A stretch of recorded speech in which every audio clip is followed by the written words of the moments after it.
Hi hello నమస్తే. నేను మీ కట్టా కార్తిక్. బోరుగడ్డ అనిల్ కుమార్ చుట్టూ మళ్ళా సోషల్ మీడియాలో చర్చ స్టార్ట్ అయింది. ఇవాళ బోరుగడ్డ అనిల్ కుమార్ కోర్టు ముందు లొంగిపోతున్నాడా లేదా? ఎందుకంటే అతనికి ఇచ్చిన మధ్యంతర బెయిల్ నేటితో ముగిపోతా ఉంది. ఇవాళ సాయంత్రం లోపు కోర్టు ముందు అతను సరెండర్ కావాలి, మళ్ళా రాజమండ్రి సెంట్రల్ జైలుకి వెళ్ళాలి. మరి వెళుతున్నాడా లేదా అనేటువంటి చర్చ మళ్ళా స్టార్ట్ అయింది. ఇప్పటికే సోషల్ మీడియాలో నడుస్తున్న కథనం మీకు తెలుసు. ఇప్పుడు మధ్యంతర బెయిల్ని ఎక్స్టెండ్ చేసుకునే క్రమంలో ఒక ఫేక్ సర్టిఫికేట్ని, ఫేక్ సమాచారాన్ని కోర్టు ముందు ఉంచి అతను మధ్యంతర బెయిల్ ఎక్స్టెండ్ చేసుకున్నాడనే ప్రచారం బలంగా నడుస్తూ ఉంది. కాకపోతే దీన్ని బోరుగడ్డ అనిల్ కుమార్ తన సెల్ఫీ వీడియో ద్వారా ఖండించాడు.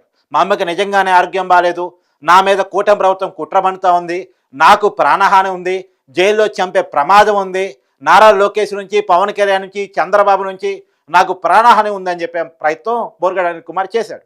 అయితే సోషల్ మీడియాలో నడుస్తున్న చర్చ ఏంటి? నిజానికి గత 2024 అక్టోబర్లో బోరుగడ్డ అనిల్ కుమార్ అరెస్ట్ అయిన తర్వాత రిమాండ్ ఖైదీగా రాజమండ్రి సెంట్రల్ జైలుకి వెళ్ళాడు. రిమాండ్ ఖైదీగా నిందితుడిగా ఉన్న వ్యక్తి కొన్ని ఫోన్ కాల్ ద్వారా తన కుటుంబ సభ్యులతోటి, మిత్రులతోటి అడపాదడపా జైలు నిబంధనల మేరకు, పోలీస్ పర్మిషన్ మేరకు మాట్లాడుకునే అవకాశం ఉంటుంది. ఆ మేరకు వైసీపీ నాయకులతో ఫోన్ ద్వారా టచ్లోకి వెళ్ళారు. వైసీపీ నాయకులు కూడా అడపాదడపా జైలు నిబంధనల మేరకు ములాఖత్ అయ్యారు. ములాఖత్ అయిన సమయంలో కానీ, ఫోన్ కాల్స్లో కానీ బోరుగడ్డ అనిల్ కుమార్కి వైసీపీ నాయకులు ఇచ్చిన సలహా ఏంటంటే, నీకు కానీ నీ కుటుంబ సభ్యులకు కానీ ఆరోగ్యం బాగలేదు అంటే కనుక మధ్యంతర బెయిల్ అప్లై చేసుకునే అవకాశం ఉంటుంది. మీ అమ్మకి ఆరోగ్యం బాగలేదని చెప్పి మధ్యంతర బెయిల్ అప్లై చేసుకో అని చెప్పేసి అన్నారు. ఆ మేరకు బోరుగడ్డ అనిల్ కుమార్ వైసీపీ నాయకుల సలహా మేరకు మధ్యంతర బెయిల్ మా అమ్మకి ఆరోగ్యం బాగాలేదని అప్లై చేసుకున్నాడు. దీన్ని నమ్మినటువంటి కోర్టు మొట్టమొదటిగా ఇచ్చింది. దాని తర్వాత కాలంలో ఫిబ్రవరి 28వ తారీఖు సాయంత్రం 5 గంటలకు మళ్ళీ తిరిగి లొంగిపోవాలని చెప్పింది. నిజంగానే ఫిబ్రవరి 14వ తారీఖు అప్లై చేసుకుంటే ఫిబ్రవరి 15వ తారీఖు వచ్చింది. ఫిబ్రవరి 15 నుంచి 28 వరకు అతనికి మధ్యంతర బెయిల్ ఉంది. 28వ తారీఖు సాయంత్రం 5 గంటలకి అతను మళ్ళీ తిరిగి లొంగిపోయాడు. సాయంత్రం 5 గంటల లోపు లొంగిపోయాడు. లొంగిపోయిన తర్వాత వేసిన మాస్టర్ ప్లాన్ ఏంటంటే, మళ్ళా తిరిగి మాకున్న మధ్యంతర బెయిల్ ఎక్స్టెండ్ చేయాలి, మా అమ్మ ఆరోగ్యం మరింత క్షీణించింది, నేను గుంటూరు లలిత హాస్పిటల్లో చూపించాను, అక్కడ డాక్టర్ రాఘవ్ శర్మ గారని ప్రముఖ కార్డియాలజిస్ట్ చెన్నై అపోలోకి రిఫర్ చేశారు అని చెప్పి అప్లై చేసుకున్నాడు. అతనికి మధ్యంతర బెయిల్ ఎక్స్టెండ్ అయింది మార్చి 11 వరకు.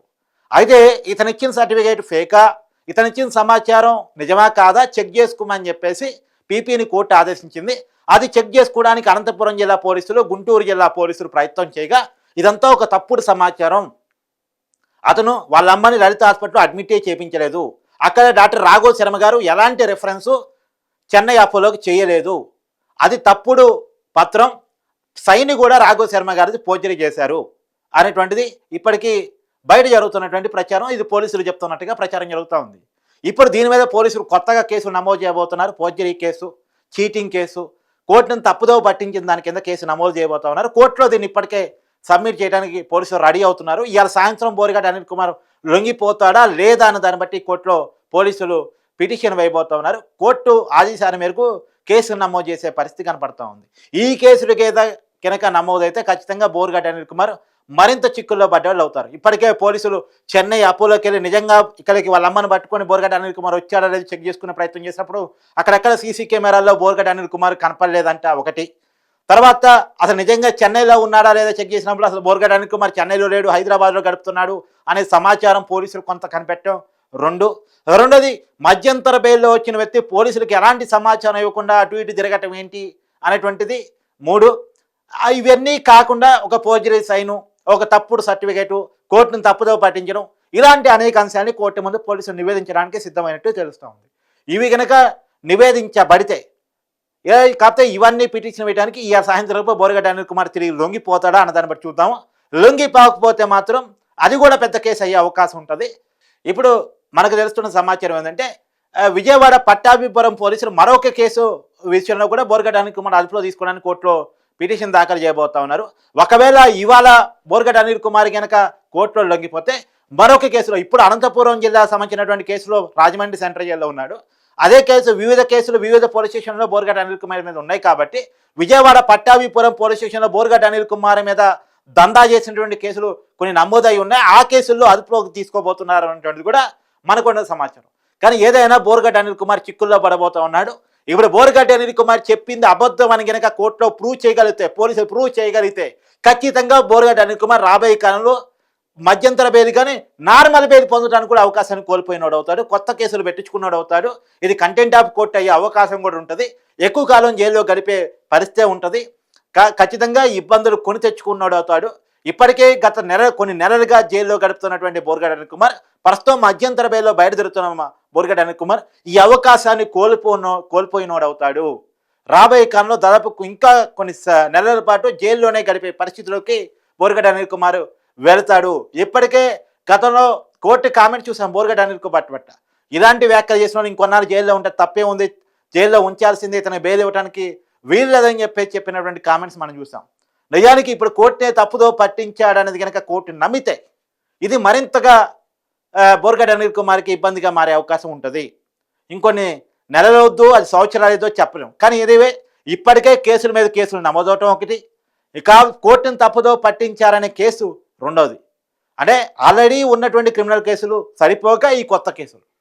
ఏది ఏమైనా బోరుగడ్డ అనిల్ కుమార్ అతను జైలు జీవితాన్ని ఇంకొన్ని నెలలో సంవత్సరాలు తప్పనిసరిగా అనుభవించిన పరిస్థితుల్లో తన చర్యల ద్వారా వైసీపీ నాయకుల సలహాల ద్వారా పడ్డాడు అనేటువంటిది క్లియర్గా తెలుస్తుంది. అయితే బోరుగడ్డ అనిల్ కుమార్ నాకు కనుక తనకి ఈ సలహా ఎవరిచ్చారు, ఎవరు ఇలా చేయమన్నారు, ఎందుకు ఇలా చేయమన్నారు, బోరుగడ్డ అనిల్ కుమార్ మధ్యంతర బెయిల్ అసలు అమ్మ ఆరోగ్యం కోసం పొందాడా, లేదన్నా వేరే కారణాలు ఉన్నాయా, లేదు ఈ సలహాల వెనకాల, ఈ చర్యల వెనకాల, బయటికి రావటం వెనకాల ఏదైనా కుట్ర దాగి ఉందా, ఈ విషయాలన్నీ కనుక బయటకు వస్తే ఈ స్క్రిప్టెడ్ ప్రోగ్రామ్కి వెనకాల ఉన్నది ఎవరో కూడా తెలిస్తే, ఆ సజ్జన రామకృష్ణారెడ్డి గారు ఇంకొకళ్ళ అనే విషయాలు తెలిస్తే వాళ్ళు కూడా తీవ్రంగా ఇరుకపోయే అవకాశం ఉంటుంది. ఎందుకంటే ఒక తప్పు చేయటం, తప్పు చేసిన వాడి పని అయితే ఆ తప్పు చేపించడం వల్ల తప్పు అవుతుంది. ఖచ్చితంగా తప్పు చేయటం బోరుగడ్డ అనిల్ కుమార్ చేశాడు కాబట్టి అతని మీద కేసులు అవుతాయి. చేపించిన వాళ్ళు ఎవరో తెలిస్తే వాళ్ళ మీద కూడా క్రిమినల్ కేసులు అయ్యేటువంటి అవకాశం ఉంటుంది. మరి చూడాలి దీని వెనకాల ఉన్న కథ, సీన్ ప్లే, దర్శకత్వం ఎవరు అనేటువంటిది. ఆ డైరెక్టర్ మీద కేసులు నమోదు కావడానికి పోలీసులు రంగం సిద్ధం చేస్తున్నారు, డైరెక్టర్ని కనిపెట్టే పనిలో ఉన్నారు. బోరుగడ్డ అనిల్ కుమార్ కనుక ఇలా కోర్టులో కనుక లొంగిపోతే అతను మరొకసారి కస్టడీగా తీసుకొని ఇదంతా ఎందుకు చేయాల్సి వచ్చింది అనేటువంటి విషయాలు తెలుసుకోవడానికి ప్రయత్నం చేసే అవకాశం కనపడుతూ ఉంది. చూద్దాం ఏం జరగబోతుంది. బోరుగడ్డ అనిల్ కుమార్ మరింత చిక్కుల్లో పడే అవకాశం ఉందా లేదా అనేటువంటి చూద్దాం.